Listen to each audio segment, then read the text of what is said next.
ఇప్పుడే దైవ సేవకులు మరి జ్ఞాపకానికి తీసుకుని వచ్చారు. సంఘ స్థాపన కూడికగా మనం చేరి వచ్చాం. 38వ సంఘ స్థాపనగా మనమందరం కూడి వచ్చాం. యనమదల గ్రామంలో ప్రభు తన స్వరక్తం ఇచ్చి సంపాదించి అనేక మంది దైవ సేవకులను స్థానికంగా బయటి వారిని మరి ఉపయోగించి వారిని పనిలో పాలుభాగస్తులుగా చేసి స్థానిక సంఘములో ఇప్పుడున్న వారందరినీ కూడా కలిసి ఈ పనిని ఆయన నడిపిస్తూ ఉన్నాడు. ఇంతవరకు మనం కొనసాగుతున్నాము అంటే కేవలం ఎవరి కృప? దేవుని కృప మాత్రమే. మనము పడిన ప్రయాస కాదు, పౌలు అన్నట్లు మనం ఇచ్చిన కానుకలు కాదు, మనము చేసిన వంటలు అసలు కానే కాదు, మన టాలెంట్లు కాదు, మనది ఏది లేదు. ఆయన కృప వల్ల నడిపించబడుతున్నాం.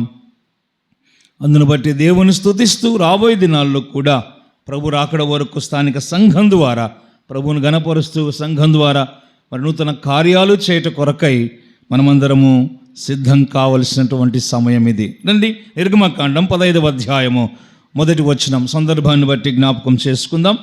నిర్గమకాండం దేవుని పరిశుద్ధ గ్రంథములో నుండి నిర్గమకాండం 15వ అధ్యాయము 1వ వచనంలో ఒక వచనం చదువుదాం. ఆ తదుపరి మరలా 18వ వచనం కూడా మనం చదువుకుందాం.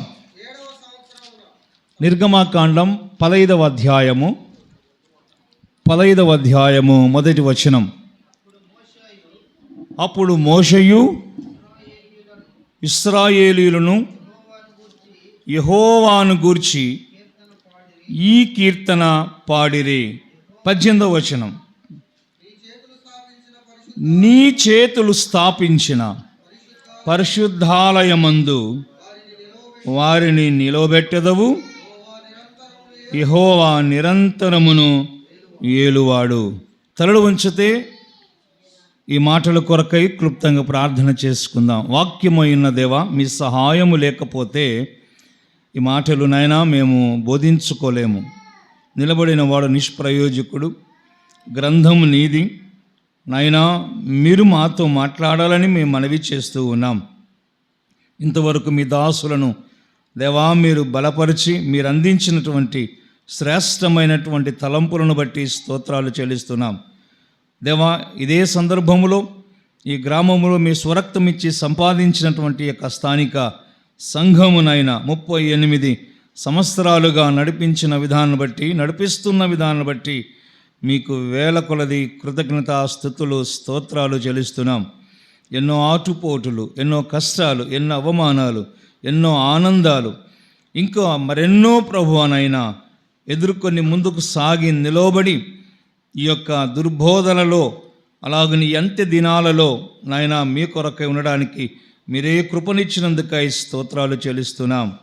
ఆయన గడిచిన దినాలలో మీ దాసులు మా మధ్యలో మాతో సహవాసం చేస్తూ ప్రస్తుతం మీ దగ్గర ఉన్నటువంటి నాయన రాజరత్నం గారిని బట్టి కూడా మిమ్మల్ని స్తుతిస్తూ వారు చేసిన పరిచర్య కుటుంబాన్ని అలాగనే అంకులను జ్ఞాపకం చేసుకొని దీవించాలని ప్రార్థన చేస్తూ చదవబడిన వచనాలను చదవబోతున్న వచనాలను దీవించాలని ప్రభు అయిన యేసుక్రీస్తు నామములో స్తోత్రించి ప్రార్థించి వేడుచున్నాము తండ్రి, ఆమేన్. 15వ అధ్యాయం నిర్గమకాండం అనగానే ఇశ్రాయేలీయుల యొక్క చరిత్ర మనకు కనబడుతుంది.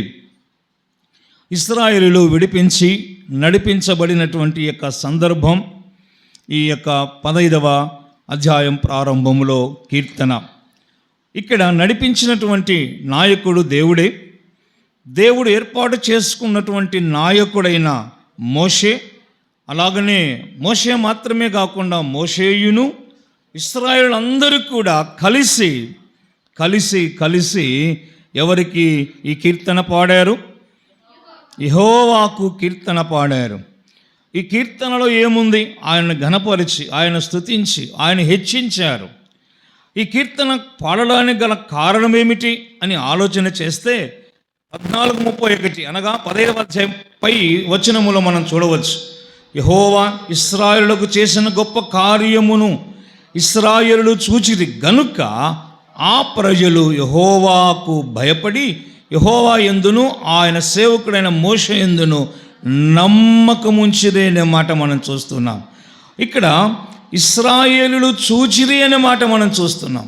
ఏం చూశారు అన్న ఆలోచన చేస్తే దేవుడు చేసినటువంటి యొక్క కార్యాలు అవి మామూలు కార్యాలు కాదు. అక్కడ రాయబడిన మాట ఏ కార్యాలు అవి? గొప్ప కార్యాలు అని రాయబడి ఉన్నాయి. అవునండి, కథ వివరించి చెప్పేటప్పుడు వినేదానికంటే కళ్ళారా చూసినప్పుడే ఆశ్చర్యం అనిపిస్తుంది, అర్థం అనిపిస్తుంది. ఆశ్చర్యంగా మనము ఆ ఇశ్రాయేలు ప్రజలు మనము వారి మధ్యన ఉండింటే ఇక మరి ఎంతగా సంతోషపడేవారమో మరి అంత ఇంత కాదు ప్రియులారా. ఏం కనబడింది వారి కళ్ళకు?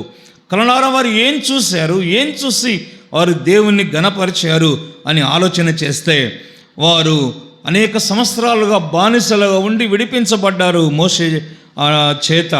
ఆ సముద్రము దగ్గరికి వచ్చి వారు అక్కడ నిలబడ్డారు. తర్వాత ఐగుప్తీయుల యొక్క సైన్యము, ఫరో సైన్యము వెనక తరుముతుంది వీరి నిమిత్తమై. ఇక లేచి పారిపోదామని బయలుదేరారు, ముందుకు సాగడానికి బయలుదేరారు. లేచి ముందుకు సాగడానికి బయలుదేరు లోపే ముందు ఏం కనబడింది? సముద్రం కనపడింది. సరే, వెనక్కి బయలుదేరుదాం, తప్పించుకుందాం అనుకున్నారు. కానీ వెనకేం కనపడింది? ఫరో సైన్యం కనపడింది. నీటిలోనికి అలాగే దాటి వెళ్ళిపోదాంలే అనుకున్నారు. కానీ ఆ నీటిలో దాటి వెళితే మరణము తథ్యమని వారికి తెలుసు. అందుకనే వారి ఎదుట ఉండినటువంటి పరిస్థితి ఏంటంటే, ముందు లోక సామెత ఉంది కదా, ముందు గొయ్యి వెనక నొయ్యి. ముందు మరణమే ఉంది, వెనకన మరణమే ఉంది. ప్రజలందరూ కూడా తిరగబడ్డారు మోషే మీద. వారు అన్నమాట అదే, ఏ మోషే, ఓ నాయకుడవైన మోషే, ఐగుప్తు దేశంలో మేమందరము చచ్చిపోతే అక్కడ భూస్థాపితం చేయడానికి సమాధులకు స్థలము లేక ఇక్కడికి తీసుకొచ్చావా అన్నారంటే వాళ్ళు డిసైడ్ అయిపోయారు ఏమైపోతున్నామని, సత్యామరాయి దెబ్బతో అని. అది కథ. వారి మనసులుగా అయిపోయాయి. అది గొప్ప కార్యము. మనం కూడా పత్రికలో మనం చూస్తాం, పౌలు గారు తెలియజేసిన అనేకమైన సంగతులు. మీరు మీ అపరాధముల చేతను పాపముల చేతను చచ్చిన వారై, వారి దృష్టిలో వారు చచ్చిపోయారు. ఇక అంతే. ఎందుకంటే ఫరో అంత దుర్మార్గుడు అన్నమాట. మనము కూడా ఆత్మీయంగా చచ్చిన వారమై ఉంటుంది ప్రియులారా. అయితే మోషే దేవునికి మొరపెట్టగా మోషేకు దేవుడు ఆజ్ఞాపించాడు, సముద్రము దాటి వెళ్ళండి అని. సముద్రము దాటి వెళ్ళని ఆజ్ఞాపించాడు. మీరు సాగిపోండి అన్నాడు. మీరు బాగా చదవండి, ఎక్కడ సమయం లేదు కనుక త్వరగా వెళ్దాం. మీరు సాగిపోండి అన్నాడు. అప్పుడు మోషేకు ఒక డౌట్ రావాలి, ఎలాగూ సాగిపోవాలి ప్రభువా? సముద్రము పాయలు కాలేదే, ఇంకా సముద్రము పాయలైతే కదా మేము సాగిపోవాల్సింది అన్న డౌట్తో, ఒక ఆలోచనతో మన మోషలు ఉంటారు. ఆ మోష లేడు, కానీ ఆయన సాగి ముందుకు వెళ్ళాడు.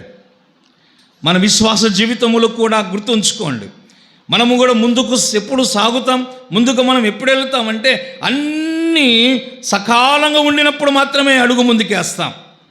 అన్నీ క్లియర్ అయినప్పుడే అడుగు ముందుకేస్తాం. ఇక్కడ అట్లా లేదు. సముద్రం క్లియర్ కాకముందే మోషే అలాగని ఇశ్రాయేలు ప్రజలు అడుగు ముందుకేశారు, అంతే. ఇలాగ అనుకుందాం, ఎన్ని అడుగులు ముందుకేసింటారు?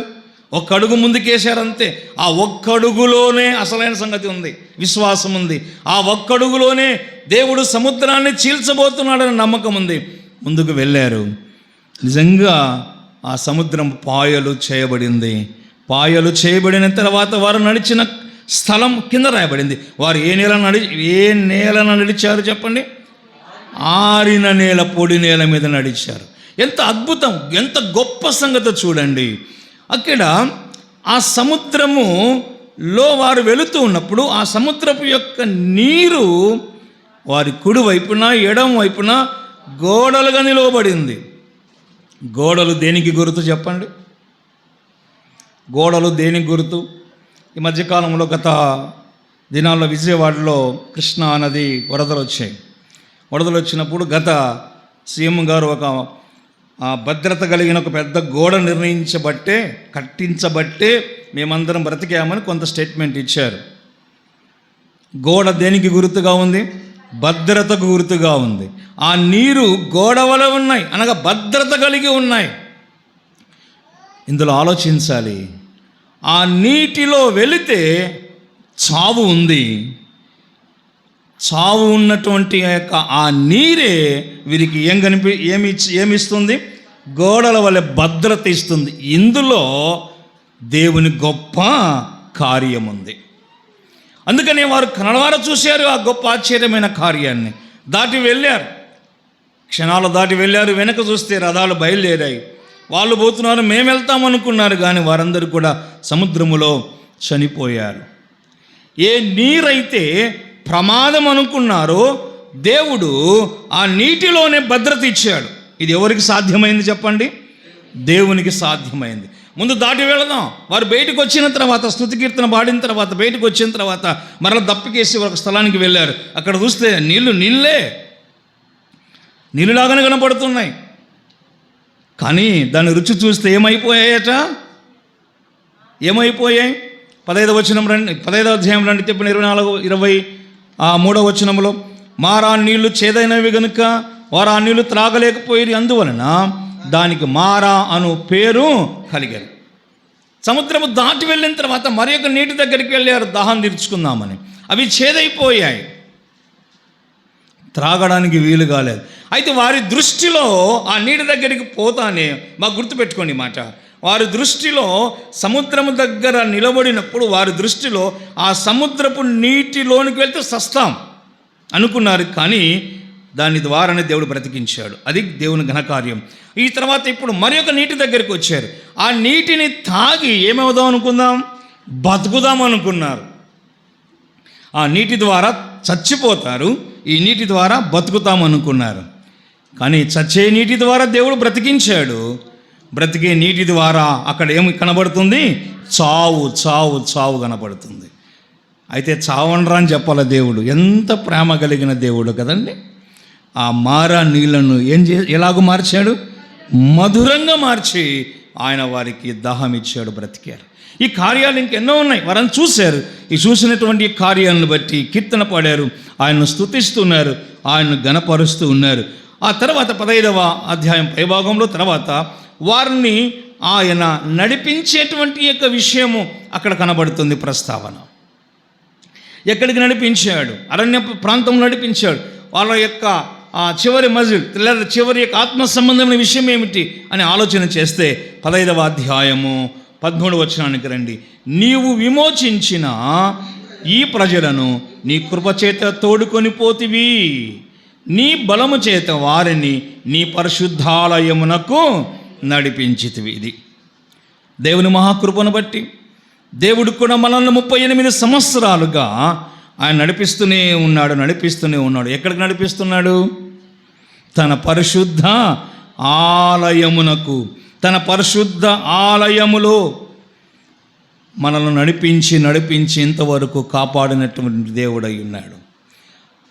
తన పరిశుద్ధ ఆలయములోనికి నడిపిస్తూ ఉన్నాడు. అంటే కారణం ఏమిటి అని ఆలోచన చేస్తే, ఆయన పరిశుద్ధుడు గనుక మనల్ని కూడా ఎక్కడికి నడిపిస్తున్నాడు? పరిశుద్ధతలోనికి. ఆ మాట నేను చెప్పడం కాదు, 11వ వచనం చూడండి, 15-11వ వచనం. యెహోవా వేల్పులలో నీ వంటి వాడు ఎవడు? పరిశుద్ధతను బట్టి నీవు మహానీయుడవు అంటున్నాడు. స్తుతి కీర్తనను బట్టి పూజ్యనీయుడవు, అద్భుతములు చేయువాడవు, నీ వంటి వాడు ఎవడు? ఇక హన్నా చెబితే ఆమె చెప్తేనే వినాలా కదండి. సమూయేలును కన్న తర్వాత ఆయన వంటి దేవుడు లేనేలేడని చెప్పేసింది. ఎంత ధైర్యమో చూడండి. ఉదయకాల సమయంలో ప్రియ సహోదరి సహోదరులారా, సంఘంగా చేరవచ్చిన మనం గ్రామంలో నేటి వరకు దేవుడే తన చేతులతో 18వ వచనంలో రాయబడినట్టు తన చేతులతో స్థాపించినటువంటి ఆ దినాలలో సంఘాన్ని నేటి వరకు తన చేతులతోనే నడిపిస్తూ వస్తున్నాడు. పరిశుద్ధ జీవితము కలిగినటువంటి యొక్క మనల్ని పరిశుద్ధతను బట్టి పరిశుద్ధ ఆలయమునకే నడిపిస్తూ ఉన్నాడు. ఆయన స్థాపించిన సంఘం ఇది. ఎవరు స్థాపించిన సంఘము కాదు. ఒకవేళ మనకు జ్ఞాపకం ఉండుట కొరకై అక్షర క్రమం ప్రకారంగా ఫలానా వారిని దేవుడు వాడుకున్నాడు అన్న దాంట్లో తప్పేమీ లేదు. కానీ ప్రియులారా, సంఘ స్థాపకుడు, ఆలయ స్థాపకుడు మన ప్రభు అయిన యేసుక్రీస్తు వారే, ఆయన యొక్క స్వరక్తం, అమూల్యమైన రక్తం. సంఘ స్థాపన ఆయన చేశాడు, ఆయన చేతులారా చేశాడు. ఈ భూమి మీద ఎన్నో స్థాపనలు జరిగాయి లేవో చెప్పండి. శంకుస్థాపనలు జరిగాయి. ఎన్నో గవర్నమెంట్లు రకరకాలైనటువంటి పథకాలు స్థాపించారు. కానీ అవన్నీ కూడా చాలా వరకు ఫెయిల్ అయ్యి మధ్యలో ఆగిపోయాయి. సారా ఉద్యమం చేస్తే సారా లేకుండా స్థాపించారు, అది ఏమైంది? ఫెయిల్ అయిపోయింది. ఇక ఎన్నో ఉన్నాయి. మనుషులు స్థాపించినవి అన్నీ ఫెయిల్ అయ్యాయి, అన్నీ నష్టమే. అందుకని అవి మధ్యన ఆగిపోయాయి. ఉత్సాహంగా స్థాపిస్తారు, కానీ అందులో అవి మానవ నిర్మాణము కనుక అవి మధ్యలో ఆగిపోతాయి. అందుకని మన ఆంధ్ర వాళ్ళకు ఒక చక్కని సామెత ఇచ్చారు. ఆంధ్రులు ఎవరంట? నాకంటే మీకే బాగా తెలుసు కదండి. ఆరంభంలో బాగా స్థాపిస్తాం ఏదైనా కానీ. మన ఆత్మీయ జీవితం కూడా అట్లే కదా. ప్రారంభం బల స్థాపించుకుంటాం, కరెక్ట్గా ఆయనకి ప్రార్థనకు వస్తాం. ఎందుకంటే కొత్తగా నమ్మినటువంటి దినాల్లో రాను రాను రాను రాను రాను రాను పరిస్థితి ఏమవుతుందో మనకే తెలుసు. అలా కాకుండా స్థాపించిన దినాల వలనే మనం ముందుకు సాగాలి. ఆయన స్థాపించినటువంటి దేవుడు. అందుకనే నాకు అనిపిస్తుంది, దేవుడు అది మనకు ఇవ్వలేదు, ఆ బాధ్యత సంపూర్ణంగా, ఆ హక్కు ఇవ్వలేదు. స్థానిక సంఘ స్థాపన లేదా సార్వత్రిక సంఘ స్థాపన, అది ఏదైనా కానివ్వండి, దేవుని కార్యం, సంఘ స్థాపన ఆయన మాత్రమే స్థాపించాడు. ఒకవేళ మనము స్థాపిస్తే ఈ పథకాల వల్ల ఏమవుతాయో అని ఆయనకు కూడా తెలుసు, అనుమానమే ఆయనకు. ఏమండి, ఆధారం ఉందా అని మీరు అడగవచ్చు. ఆధారం ఉంది. ఉదాహరణకి యేసుక్రీస్తు ప్రభువారు శిలువ మరణ పునరుత్థానానికంటే ముందుగా పస్కా పండుగ దినాన శిష్యులను కూర్చోబెట్టుకొని మనము బల్ల ఆరాధనలో ఆయన మరణాన్ని, ఆ శ్రమలను, మరణ పునరుత్థానాన్ని జ్ఞాపకం చేసుకుంటామని సంపూర్ణమైన స్తోత్రాలు చెల్లించటం ఆరాధన. కానీ యేసుక్రీస్తు ప్రభువారు బ్రతికి ఉన్నప్పుడే, అర్థమవుతుందా, బ్రతికి ఉన్నప్పుడే శిష్యులతో ఆయన మాట్లాడుతున్న మాటలు తన ఎదురుగా కూర్చోబెట్టుకొని ఒక రొట్టెను చేతపట్టుకొని వారికి చూపిస్తూ ఇలాగంటున్నాడు, ఇది ఏమన్నాడు? ఇది నా శరీరం అన్నాడు. అక్కడ ఆయనగా శరీరముతోనే ఉన్నాడు. ద్రాక్షారసమును చూపించాడు, ఇది నా ఏమన్నాడు? రక్తము అన్నాడు. అంటే అప్పుడు చనిపోయాడా? చనిపోలేదా? ఇంకా ఆయన శిలువ కార్యం జరగలేదు. కానీ ఈ బల్ల ఆరాధన కార్యక్రమ స్థాపకులు ఎవరండి? అది అందుకనే నేటి దినం వరకు కొనసాగింపబడుతుంది. ఒకవేళ నేను ఇట్లా చనిపోయి తిరిగి లేచి వెళ్ళిపోతాను, నేను చనిపోయి తిరిగి లేచి వెళ్ళిన తర్వాత ఫస్ట్ ఆదివారమో లేదా ఫస్ట్ దినమో ఏదైనా కానివ్వండి, మీరే స్థాపించుకోండి నాయనా బాబు అని శిష్యులకు అప్పచెప్పలేదు, మనకు అప్పగించింటే దాని యొక్క అర్థమే, దాని యొక్క రూటే వేరైపోయేది. కానీ దేవుని యొక్క సంఘ స్థాపన, అలాగనే ఆరాధన సంఘ కార్యక్రమ స్థాపన దేవుడే స్థాపించాడు. దేవుడు స్థాపించిన సంఘములో, దేవుడు స్థాపించిన బల్ల ఆరాధన క్రమములో మనం అందరం ఉండడం ఎంత ధన్యత, ఎంత భాగ్యం. అందుకని స్థాపించి పరిశుద్ధాలయమందు వారు నిలబెట్టి అన్నమాట. స్థాపించిన వాడు అనే సంగతిని మనం గుర్తుపెట్టుకుందాం. మరి స్థాపించాడు సంఘాన్ని, స్థాపించాడు ఆలయాన్ని, స్థాపించాడు బల్లక్రమాన్ని. ఏం చేయాలి మనం? రండి ఎబ్రీయులకు రాసిన పత్రిక 3వ అధ్యాయం 3వ వచనం ఒక్క మాట చూద్దాం. ఎబ్రీయులకు రాసిన పత్రిక 3వ అధ్యాయము 3వ వచనములో ఇలాగున ఒక మాట నేను మీకు అర్థం కావడానికి మాత్రమే జ్ఞాపకానికి తీసుకొని వస్తాను. 3వ అధ్యాయము, ప్రతి ఇల్లు ఎవడైనా ఒకని చేత కట్టబడును అనే దగ్గర ఏమన్నా మీకు సంఖ్య కనబడుతుందో మీ బైబిల్లో? 4 అనే సంఖ్య ఉంది. కింద ఏమని రాబడింది? స్థాపింపబడును. రైట్. సమస్తమును కట్టినవాడు దేవుడే. మళ్ళీ కట్టినవాడు దగ్గర ఎన్నో నెంబర్ ఉంది? 5వ నెంబర్. స్థాపించినవాడు, స్థాపింపబడును, స్థాపించినవాడు దేవుడే కనుక ఇంటికంటే దానిని కట్టినవాడు ఎక్కువ ఘనత పొందినట్టు ఈయన మోషే కంటే ఎక్కువ మహిమకు అర్హుడుగా ఎంచబడెను. అవును ప్రియులారా, ఆయన ఘనపరచబడాలి, ఆయనకు మహిమ రావాలి. ఈ కార్యాన్ని బట్టి, ఇంతవరకు నడిపించిన దానిని బట్టి. ఎందరో పెద్దలు కానీ, వృద్ధులు కానీ, మధ్య వయస్సులు కానీ లోకయాత్ర ముగించి వెళ్ళిపోయారు సంఘములో నుండి. దేవుడు మనల్ని నిలిపాడు, నడిపిస్తూ ఉన్నాడు, ఆయన స్థాపించినాడు, ఆయన స్థిరపరుస్తూ ఉన్నాడు. కనుక ఆయన ఘనపరచాలి, ఆయన మహిమపరచాలి. ఎలాగైనా ఘనపరచాలి, ఎలాగైనా మహిమపరచాలి. ఇప్పుడే మనము 3 సంగతులు మనం విన్నాం, ఎలాగున ఆయనను ఘనపరచాలన్న విషయాలు. అవును, ఆయనకు కృతజ్ఞత స్తోత్రములు చెల్లించాలి. ఆయన పరిశుద్ధాలయమునకు మనల్ని తోడుకొని వచ్చాడు కనుక ఆయన పరిశుద్ధుడు అని మనం ఘనపరచాలి. ఆయన పరిశుద్ధ నామమునకే స్తోత్రములు మనము చెల్లించవలసినటువంటి యొక్క వారమైన. రండి, కీర్తన గ్రంథం 150వ కీర్తన మొదటి చరణం చదువుదాం. 150వ కీర్తన మొదటి చరణం వివరణం. ఏమని చేయాలి? 150 మొదటి చరణం. యెహోవాను స్తుతించుడి, ఆయన పరిశుద్ధాలయమునందు. ఆయన ఎవరు చెప్పండి? మొదటిగా ఏ దేవుడు? పరిశుద్ధమైన దేవుడు మనల్ని ఎక్కడికి నడిపించాడు? తన పరిశుద్ధ తన చేతులతో స్థాపించిన పరిశుద్ధ ఆలయమునకు ఆయన నడిపిస్తూ ఉన్నటువంటి దేవుడు గనుక ఆ పరిశుద్ధ ఆలయములో మనమందరము చేరి ఇందును బట్టి ఎవరికి స్తోత్రములు కృతజ్ఞతలు చెల్లించాలి? ఆయనకే చెల్లించాలి, మనకు కాదు. ప్రియులారా, ఇలాగున మనమందరము చేరి పాటల ద్వారా, స్తోత్రాలు చెల్లించటం ద్వారా ఆయన ఘనపరచబడతాడు. కృతజ్ఞత స్తోత్రాలు చెల్లించటం ద్వారా ఏం కలుగుతుంది? రండి, కీర్తనల గ్రంథం 67వ అధ్యాయములోనే మనం చూద్దాం. మరి స్తోత్రాలు చెల్లిస్తే మరి స్తుతులు చెల్లిస్తే ఏమవుతుంది? 67వ కీర్తన 5వ చరణం. దానివల్ల లాభం ఏంటి? సంఘానికి లాభం ఏంటి? మనకు లాభం ఏంటి? మనం కూడా స్తుతి కూడికలు పెడుతూ ఉంటాం. ఏం లాభం ఏంటి? రండి, 67వ కీర్తన 5వ చరణం. దేవా, ప్రజలు నిన్ను స్తుతించుదురు గాక, ప్రజలందరూ నిన్ను స్తుతించుదురు గాక. అప్పుడు ఎప్పుడండి? మళ్ళీ నాకు అప్పుడే చెప్తున్నారే. ఎప్పుడండి? స్తుతించినప్పుడు, కృతజ్ఞతా స్తోత్రాలు చెల్లించినప్పుడు. నెక్స్ట్ జరిగే పని మనకేంటి? భూమి దాని ఫలము లిచ్చును. దేవుడు ఎవరు దేవుడు అండి? మా దేవుడు మమ్మును ఆశీర్వదించును, దేవుడు మమ్మును దీవించును. దేవునికి అనంతమైన మహిమ ఘనత ప్రభావం కలుగునుగాక. ఆమేన్.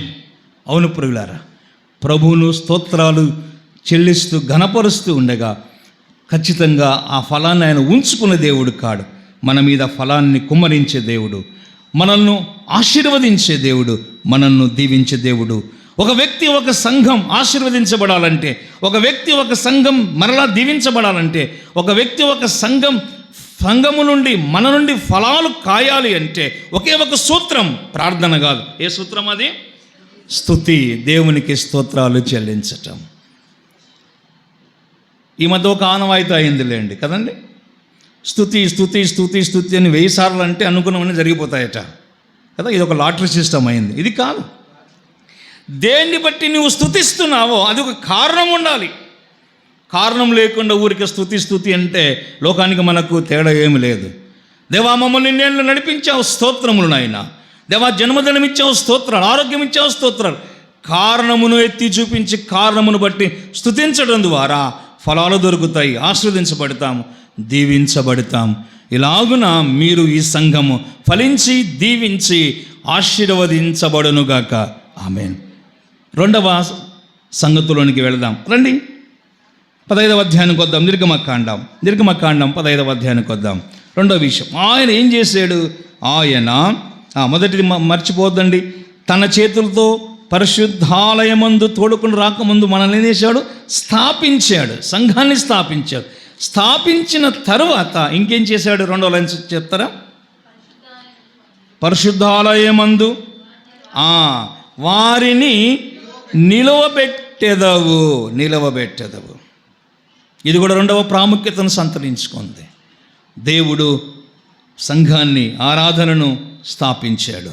అంత మాత్రమే కాదు, ఈ అనంత విశ్వాన్ని ఆయనే స్థాపించాడు. అంత మాత్రమే కాదు, లేఖన ఆధారాలు ఉన్నాయి. మనల్ని తన స్వహస్తాలతో ఏం చేశాడు? నిర్మించాడు, జీవాత్మను ఊదాడు. ఇంకా చాలా ఉన్నాయి ఆయన స్థాపించినవి. అందుకనే అందుకని అవి ఎన్నడూ కూడా చెదిరిపోలేదు, ఎన్నడూ కూడా నష్టపోలేదు. రైట్.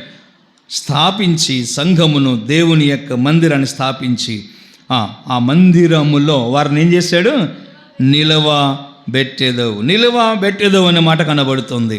అపోస్తుల కార్య గ్రంథం 15వ అధ్యాయం 41వ వచనంలో పౌలు అక్కడ కొన్ని విషయాలు ప్రస్తావన చేస్తూ అదే అధ్యాయములో 15వ అధ్యాయం 41వ వచనం ఒక మాట మనం చదువుకుందాం.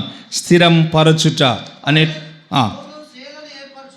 పౌలు శీలను ఏర్పరచుకొని సహోదరుల చేత ప్రభువు కృపకు అప్పగింపబడిన వాడై బయలుదేరి సంఘములను స్థిరపరచుచు సిరియా, కిలికియా దేశముల ద్వారా సంచారము చేయుచుండెను. నిలువబెట్టుట అనే మాటకు మరి ఒక పర్యాయ పదము స్థిరపరచుట అని పర్యాయ పదం. ఆనాడు దేవుడు నిర్మించాడు. పౌలను మరికొందరిని నేటి దినాల్లో ఉన్నటువంటి మన గ్రామంలో ఉన్నటువంటి భక్తులను ఏర్పాటు చేసుకున్నాడు. అయితే వీరందరూ కూడా ప్రభు పని చేసి సంఘములను స్థిరపరిచి అనే మాట మనం చూస్తాం. సంఘములు అంటే గోడలు కాదు కదండి, సంఘములు అంటే ఆకారం కాదు. ఇప్పుడే మనం విన్నాం తిమోతి రాసిన మొదటి పత్రికలో ఆ సంఘానికి మరి యొక్క చక్కని పేరు, సవాలుతో కూడిన పేరు ఇప్పుడే మనం విన్నాం, చదువుకున్నాం. అది ఏ సంఘం అంట? జీవము కలిగిన దేవుని సంఘం. ఎవరండి? మనమే. అది మనల్ని ఆయన తన సంఘములో, తన ఆలయములో, తనలో స్థిరపరచుకున్నటువంటి యొక్క దేవుడై ఉన్నాడు. స్థిరత్వం చాలా ప్రాముఖ్యమైనది. సంఘములో స్థిరపడినటువంటి యొక్క మనం సంఘములో స్థిరంగానే జీవించాలి. ఇది ప్రాముఖ్యమైనది. దేవుడు తన స్వరక్తం ఇచ్చి నిన్ను నన్ను సంపాదించి ఒక సంఘానికి అప్పగించాడు, సంఘములో స్థిరపరిచాడు. నీవు సంఘములో స్థిరంగా ఉన్నావా అని ఒక ప్రశ్న. సహోదరి సహోదరుడా, ఇక్కడ ఉండరు అనుకుంటున్నాను. ఒక్కొక్కరు ఎన్ని సంఘాలు మారింటారో తెలియదు. సంఘములో చేరిన తర్వాత స్వరక్తం ఇచ్చి సంపాదించబడి రక్షణను గురించినటువంటి విషయాలు తెలుసుకున్న తర్వాత సంఘముల్లో ఉండాలన్నటువంటి యొక్క సృహలు లేక మధ్యలో ఉన్నటువంటి అనేక ఆశలకు లోబడి, ఆశలను కలిగి దేన్ని విడిచి వెళుతున్నారు? కొందరు సంఘాలను విడిచి, సంఘమును విడిచి వెళుతున్నారు. నెహెమ్యా గ్రంథంలో మనం చూస్తాం, తీయాల్సిన అక్కర్లేదు, జస్ట్ ఊరికట్టని జ్ఞాపకానికి తీసుకొని వస్తున్నాను. వారు ఎంతో శ్రమతో కష్టముతో పడిపోయినటువంటి ప్రాకారపు గోడలు కట్టుకొని వారు మరలా కట్టుకున్న తర్వాత వారి జీవితాలు కట్టుకొని వారు సంఘముగా కూడుకొని వారు సవాలుతో ఒక ప్రతిజ్ఞ చేస్తున్నారు, ఒక తీర్మానం చేస్తున్నారు. మేము మా దేవుని మందిరమును విడిచిపెట్టము అంటున్నారు. సావైనా బతుకైనా. ఇది స్థిరత్వం అండి. ఒకవేళ నీకు ఆశ ఉందేమో, వీడికొస్తే ఏమి కలగట్లేదు, వీడికొస్తే ఉద్యోగం రావడంలే, వీడికొస్తే ఏమీ లేదు, ఊపు లేదు, కరుపులు లేవు, కేకలు లేవు, గంతులు లేవు, ఆ తర్వాత ధనం రావడం లేదు, ఆస్తి సమకూరడం లేదు, ఇంకొక సంఘానికి స్థిరము లేకుండా మరి ఒక సంఘానికి ఆలోచన చేస్తున్నావా? దాని కొరకు కాదు నువ్వు రక్షించబడింది. దాని కొరకు లోక సంబంధమైనటువంటి యొక్క సంపద ఆశల కొరకు నువ్వు రక్షణ పొందావంటే అసలు నీ రక్షణ కరెక్ట్ కాదు. నీ పునాదే రక్షణ పునాది కాదు, అసలైన పునాది కాదు. అసలు రక్షించబడవలసింది ఎందుకు? మనం పాపులము గనుక, ఆయన ఎవరు? దేవుడు గనుక. మన పాపములో ఉండి మరణిస్తే ఆరని అగ్నిగుండం ఉంది గనుక దేవుని ఎందుకు నమ్ముకున్నాం? పాపమును కడిగి వేసుకొనుట కొరకు నమ్ముకున్నాం. ఇది రాసి పెట్టుకోండి, ఇంకంతే. పాపమును కడిగి వేసుకున్నట్టు కొరకు నమ్ముకున్నాం. ఎందుకంటే పాపమును కడిగి వేయడానికి ఈ లోకంలో రక్తం కార్చింది యేసు దేవుడు తప్ప మరి ఎవ్వరూ లేరు గనుక ఆయన మాత్రమే చనిపోయి తిరిగి లేచాడు మన కొరకు గనుక ఆయన్ను మాత్రమే మనము నమ్ముకున్నాం. మన ఎవరు లేరు. రోగం బాగలేకపోతే ఇంకొక డాక్టర్ ఉన్నాడు, డబ్బులు కావాలంటే ఇంకొక వ్యాపారం చేయొచ్చు, ఇంకోటి కావాలంటే ఇంకేదైనా చేయొచ్చు, ఉద్యోగం కావాలంటే గవర్నమెంటే కదా ప్రైవేట్ అయినా ఉద్యోగం చేయొచ్చు, ఏదైనా ప్రత్యామ్నాయం ఉంది. కానీ పాప క్షమాపణ విషయంలో వేరే ప్రత్యామ్నాయం లేనే లేదు, ఎక్కడికి పోయినా లేదు. కనుక ఎవరైనా కదిలిచ్చినా, ఎవరైనా ఒక ఆయన ఇలాగన్నాడట, నేను యేసుప్రభు నమ్ముకున్నా, ఒక ట్రాక్టర్ కొనుక్కున్నాను అన్నాడట. ఎవరిని నమ్ముకుంటే ఒక ట్రాక్టర్ వచ్చింది? యేసుప్రభుని నమ్ముకుంటే ఒక ట్రాక్టర్ కొన్నా అన్నాడట. ఫ్రెండ్ ఇంకొకడు వచ్చి అన్నాడు, నేను మా అత్తను నమ్ముకున్నా, 2 ట్రాక్టర్లు కొనిచ్చింది అన్నాడంట. ఇప్పుడు అత్త గొప్పనా, యేసుప్రభు గొప్పనా? అత్తే గొప్ప. ఇలా సాక్ష్యాలు ఇట్లే ఉంటాయి. మరి ఇట్లే ఉంటే అట్లే ఉంటుంది. సేవకులే గొప్ప అవుతారు, చెప్పేవారు గొప్పగా అవుతారు, లేదా లోకంలో ఉన్న బంధువులే గొప్ప. దానికోసం కాదు, గొప్ప చేయవలసింది ఎవరిని? దేవుణ్ణి, దేవుడిచ్చిన రక్షణను. కనుక ప్రియ సహోదరి సహోదరుడా, ఒక ప్రశ్న, ఇంతకు నువ్వు రక్షించబడింది దేనికోసం? ఒక్కసారి ప్రశ్నించుకో. నువ్వు రక్షించబడింది కలగడానికి కానే కాదు. అది 2వ ఆప్షన్. దేవుడు ఇస్తాడు, దేవుడు ఇవ్వడని కాదు, ఇస్తాడు ఖచ్చితంగా. కానీ నీ మనసులో స్థిరపరచబడవలసింది ఏంటంటే, ఒకటే, నా పాపముల కొరకు రక్తం కార్చేవాడు ఆయన తప్ప మరెవరు లేరు, నేను ఆయన్ని విడిచి వెళ్ళను. ఎక్కడికి పోయినా అదే మందిరమే కదా క్రీస్తు అని పోవడమని కాదు. మనం ఇక్కడ నమ్మి బాప్తీసం తీసుకొని కొనసాగుతున్నాం కనుక ఇక్కడ స్థిరపడుతున్నాం. మనం మరొక చోటికి వెళ్ళామంటే 2 కారణం, లోక ఆశలు, లోక లాభాలు. దయచేసి ప్రియ సహోదరి సహోదరుడా, అవి మనం వెళ్ళిన వెంటనే అవి మనతో పాటు రావు. గనుక క్రీస్తు నమ్మాం, క్రీస్తులో స్థిరపడదాం. క్రీస్తు స్థాపించిన సంఘములో మనము స్థిరంగా జీవిద్దాం. ఇంకా 2-3 విషయాలు, ఏ విషయాల్లో మనము స్థిరంగా ఉండాలి. ఇలాగున్న సంఘములో క్రీస్తులో స్థిరత్వం కలిగి స్థాపింపబడి ఉంటే మనము దీవించబడతాం, ఆశీర్వదించబడతాం, మనకు ఘనత కలుగుతుంది. ఈ మధ్యకాలంలో కొన్ని పెళ్లి సంబంధాలు చూస్తూ ఉంటారు కదండి. మరి ఈ ప్రాంతంలో ఆ పదం వాడతారో లేదో నాకు తెలియదు, కానీ మా ప్రాంతంలో వాడతారు. ఎక్కువగా అమ్మాయిలు అబ్బాయిని చూడడానికి వెళ్ళినప్పుడు కట్నం ఎంతైనా ఇస్తామండి, అబ్బాయి స్థిరపడ్డా అని అడుగుతారు. దేంట్లో స్థిరపడ్డారండి అంటే, ఏమైనా ఉద్యోగం ఉందా అంటే, వారి దృష్టిలో ఉద్యోగం వస్తే ఏమైనట్టు, అది కథ. ఇక గ్రామాల్లో ఉన్నటువంటి వారి పరిస్థితి, వారి కుటుంబం స్థిరత్వమేనా అంటే దాని అర్థం ఏంటిది? ఎద్దులు, బర్రెలు, ఆస్తులు, మంచి ఇల్లు, మంచి అస్థిరులమ్మ, స్థిరులు కనుక, అస్థిరులు కనుక ఇవ్వచ్చు, నా కూతురు బాగా బాగుపడుతుంది అని అనుకుంటాం. అంటే ఒక అమ్మాయిని ఒక అబ్బాయికి ఇస్తప్పుడు స్థిరుడా కాదా అని చూసి ఇస్తాం. తప్పు నేను అంటలేదు, కరెక్టే. ఎందుకంటే నేను మనం పెంచాం కనుక ఆ అమ్మాయి క్షేమం కూడా చూడాలి, చూడకుండా ఏమి ఇవ్వడానికి వీల్లేదు. కానీ అలాగ చూసి ఇస్తే ఏమవుతుంది? అమ్మాయి క్షేమంగా ఉంటుంది. అలాగనే మనం కూడా స్థిరపడితే, స్థిరంగా ఉంటే దేవునిలో మనకు కూడా ఏముంటుంది? క్షేమం ఉంటుంది, దీవెన ఆశీర్వాదం ఉంటుంది. కనుక మనము స్థిరపడదాం, స్థిరంగా జీవిద్దాం. 4 విషయాలు, సమయం లేదు కనుక జస్ట్ రెఫరెన్స్ మాత్రం చూపిస్తాను, చదివేవారు త్వరగా చదివితే బాగుంటుంది. ఒకసారి దానియేలు గ్రంథం 3వ అధ్యాయము 16 నుండి 18 వచనం వరకు అక్కడ ఒక సంగతి వ్రాయబడింది. షడ్రక్, మెషక్, 3 ఆయన పేరు ఏం పేరు? అబేద్నెగో. అక్కడ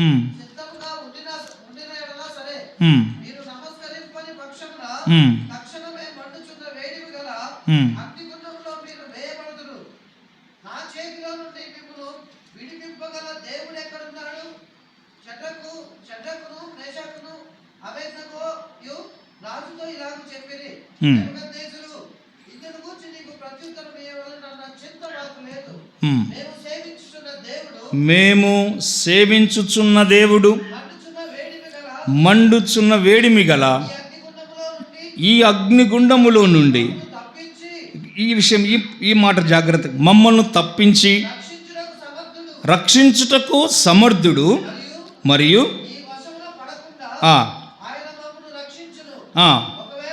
ఒకవేళ ఆయన రక్షింపకపోయినా, రాజా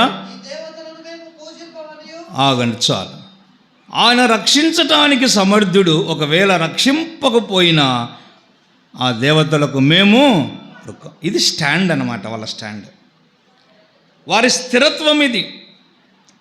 నీ ఉద్యోగంలో, స్కూళ్ళలో, కాలేజీలలో, పనుల స్థలాల్లో నీ స్టాండ్ ఏంటి? నీ స్థిరత్వం ఏంటి?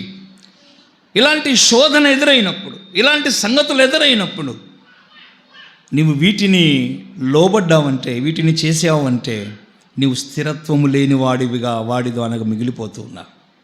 అంత మాత్రమే కాదు, వివాహంలో, గృహ సందర్భాల, ప్రవేశ సందర్భాల్లో లోక అన్యాచారాల తారీఖులు, అన్యాచారాల విషయాలు, లోక అన్యాచారాల పద్ధతులు, వీటన్నిటిని చేస్తూ ఇంకా ఉన్నావంటే నీవు అస్థిరుడివే కానీ స్థిరుడవు కావు. దయచేసి వాటిని విడిచిపెడదాం, స్థిరత్వం కలిగి జీవిద్దాం. వారు ఘనపరచబడ్డారు. ఇప్పుడే చక్కని మాట మనం విన్నాం, నన్ను ఘనపరచు వానిని. దానియేలు దేవుడు పరాయి దేశంలో ఘనపరిచారు. వీరు ముగ్గురిని దేవుడు వారిని కారణం ఏంటంటే వారు మొదటిగా ఎవరిని గణపరిచారు? దేవుని. నీవు దేవుని గణపరిస్తే నిన్ను కూడా గణపరుస్తాడు. ఏం సావం, ఏం భయపడాల్సిన పనిలే. ఏమన్నా మొక్కకపోతే, ఏమన్నా మాట వినకపోతే బంధువులు రారు, వారేమంటారు, వీళ్ళు అడుగుతారు, పోతే పోని, అలుగుతే అలగని. మరి దేవుడు అలగడా? ఏర్చి వాళ్ళు ఇంటికి వెళ్ళిపోతారు, తెచ్చిన బట్టలు కట్టుకోకుండా వెళ్ళిపోతారంటే దేవుడు దుఃఖించాడా? వారిని కాదు మనం చూడాల్సింది, మన కొరకై ప్రాణం పెట్టిన ప్రభువును చూస్తూ వాటన్నిటిని ఎదిరించినప్పుడు మనం ఏ మనసు కలిగిన వారం తెలుసా? స్థిరమైన మనస్సు. పేతురు 2వ పత్రిక 3వ అధ్యాయం 17వ వచనంలో ఈ స్థిరమైన మనస్సు కలిగితే మనం పడిపోకుండా ఉంటాం. అది గుర్తుపెట్టుకోండి. అదే పేతురు రాసిన 2వ పత్రిక 1వ అధ్యాయం 12-13 వచనంలో సత్యమందు స్థిరపరచబడి అంటాడు. సత్యమందు స్థిరపరిస్తే లాభం ఏంటి? నిత్య రాజ్యములో మనం ఉంటాం. గుర్తుపెట్టుకోండి, స్థిరమైన మనస్సు కలిగి ఉంటే మనం పడిపోము. సత్యమందు స్థిరపడితే నిత్య రాజ్యములో ఉంటాము. విశ్వాసమందు స్థిరపడితే దానికి వచ్చే ఫలితం ఏంటి తెలుసా? సాతానుని మనము ఎదిరించే శక్తి కలిగి ఉంటాం. 13:9 ఎబ్రీయులకు రాసిన పత్రికలో అన్య బోధల చేత మనం త్రిప్పబడక, మనం అన్య బోధకుల చేత బోధల చేత కాక మనం కృపను బట్టి మన హృదయాన్ని ఏం చేసుకోవాలి? స్థిరపరచుకోవాలి. అన్య బోధలు ఉన్నాయి, రకరకాల బోధలు ఉన్నాయి. ఆ బోధలు పక్కన పెట్టండి. దేవుడు మనకు అనుగ్రహించిన కృపను బట్టి మన హృదయాన్ని ఏం చేయాలి? స్థిరపరచుకోవాలి. ఎందుకంటే ఇర్మియా గ్రంథం కదండి, హృదయము అన్నిటికంటే మోసకరమైంది కనుక మనం స్థిరపరచుకోవాలనే విషయాన్ని మర్చిపోవద్దని మనవి చేస్తూ హృదయాన్ని మనము సిద్ధం చేసుకుందాం. ప్రియులారా, ఇదే గ్రంథంలో మనం చూస్తాం, హెబ్రీ 11:27లో అక్కడ స్థిరబుద్ధి కలిగినటువంటి యొక్క మోషేని కూడా చూస్తాం. భయపడక ఐగుప్తును, ఆ సకల ఆస్తిని, ఫరో యొక్క కుమారుడు అనిపించుకున్నట్టు కానీ సకలమైనటువంటి సుఖాలు కానీ అవన్నీ కూడా ఏం చేశాడు? విడిచి దూరమై వెళ్ళిపోయాడు. కనుక గుర్తుంచుకుందాం, చివరి మాట, మనము ప్రేమ యందు కూడా స్థిరపడాలి. సంఘములో ఉన్నటువంటి సహోదర సహోదరులం ఒకరినొకరు ఏం కలిగి స్థిరపడాలి? ఏంట్లో స్థిరపడాలి? ప్రేమలో స్థిరపడాలి. మరి ప్రేమలో స్థిరపడితే లాభం ఏంటి? ప్రేమలో స్థిరపడితే లాభం ఏంటనగా క్షమించే మనసు కలుగుతాం, క్షమిస్తాం ఇతరులను. క్షమించినప్పుడు ఎవరి మనసు? క్షమాపణ అనే మనసు. క్షమాపణ అనే మనసు ఎవరి మనసు? యేసయ్య మనస్సు. కలువరి శిలువలో దొంగను క్షమించినటువంటి మనస్సు. అందుకని ఫిలిప్పీయులకు రాసిన పత్రిక 2వ అధ్యాయంలో ఆయన కోరుకున్న కోరిక అదే కదా, క్రీస్తు యేసుకు కలిగిన ఈ మనస్సు మనం కూడా కలిగి ఉండాలి. అది స్థిరమైనటువంటి యొక్క మాట. స్థిరపడుదాం. ఆయన రాకడ కూడా దగ్గరికి వస్తుంది, మనము స్థిరపడుదాం. రండి, యాకోబు పత్రిక ఈ మాట చదువుదాం. 2 వచనాలు చదివి ఇక ముగించుకుందాం. 5వ అధ్యాయము 8వ వచనం. యాకోబు పత్రిక 5:8. ప్రభు ఆగమనము సమీపించుచున్నది గనుక మీరును ఓపిక కలిగి ఉండుడి, మీ హృదయములను స్థిరపరచు. ఎందుకు ఈ మాట అంటున్నాడు? కారణం ఏంటి? ఏ రాకడ దగ్గరికి వస్తుంది? ప్రభు రాకడ అతి సమీపముగా ఉంది, దగ్గరికి వస్తుంది కనుక అన్న సంగతిని మనం మర్చిపోరాదు. విశ్వాసి రాకడను ఎన్నడూను మర్చిపోవడానికి వీలు లేదు. ఆయన రాకడ సమీపించుంది. ఏమని చెప్పుకోవాలి హృదయముతో? మనసుతో చెప్పుకున్నాడు 103వ కీర్తన, నా ప్రాణమా యెహోవాను సన్నుతించుము అన్నాడు. ఇప్పుడు మనమేం చెప్పుకోవాలా? నా ప్రాణమా, నా హృదయమా, ప్రభు రాకడా దగ్గర పడుతుంది, ధైర్యంగా ఉండు, ప్రభు రాకడ దగ్గర పడుతుంది, వీటన్నిటిని విడిచిపెట్టు. కనుక మన మనసుతో మనం చెప్పుకొని మనం ప్రభులో స్థిరపరచుకోవలసిన వారమైనాము. చివరి మాట, 1వ అధ్యాయం 19వ వచనం, పేతురువు రాసిన 2వ పత్రిక, పేతురువు రాసిన 2వ పత్రిక 1వ అధ్యాయము 19వ వచనం. మరియు జాగ్రత్తగా వినండి, ఇంతకంటే స్థిరమైన ప్రవచన వాక్యము మనకు ఉన్నది. తెల్లవారి వేకువ చుక్క మీ హృదయములలో ఉదయించు పర్యంతరము ఆ వాక్యము చీకటి గల చోటున ఎలాగుందట? వెలిగించు దీపమై ఉన్నట్టు ఉన్నది. దాని యందు మీరు లక్ష్యముంచిన ఎడల మీకు మేలు. స్థిరమైన వాక్యము ఉంది, స్థిరమైన ప్రవచన వాక్యము మనిషిని స్థిరపరుస్తుంది. దేనికి స్థిరపరుస్తుంది? చీకటి కలిగిన చోటులో వెలుగునిస్తుంది. సహోదరి సహోదరుడా, ఇంకా పాపమనే చీకటిలో ఉన్నట్లయితే ఈ మధ్యాహ్న కాల సమయంలో ఈ వాక్యము నీకు వెలుగునివ్వడానికి సిద్ధంగా ఉంది. ఈ వాక్యము నిన్ను వెలుగులో స్థిరపరుస్తుంది. ఈ వాక్యం నిన్ను రక్షణలో స్థిరపరుస్తుంది. ఇంకా రక్షణ లేకుండా సంఘానికి వస్తూ క్రైస్తవులమని చెప్పుకుంటూ మారు మనసు లేకుండా ఉన్నట్లయితే ఆలస్యం చేయకుండా నేడే రక్షణ దినమని ఆయన వాక్యానికి, స్థిరమైన వాక్యానికి లోబడి పాపిని ప్రభువాన్ని ఒప్పుకొని నీ కొరకు ఆ కలవరి శిలువలో కార్చినటువంటి యొక్క రక్తధారల చేత నీ పాపాలు కడుక్కొని ఒప్పుకొని మారు మనసు పొంది నమ్మి బాప్తీసం పొంది స్థిరమైన స్థలమనే పరలోక రాజ్య వారసులు కావాల్సిందిగా ప్రభువుని యేసుక్రీస్తు పేరిట ప్రేమతో మనవి చేస్తున్నాం. దేవుడి మాటలు మన కొరకై దీవించి ఆశీర్వదించునుగాక. ఆమేన్.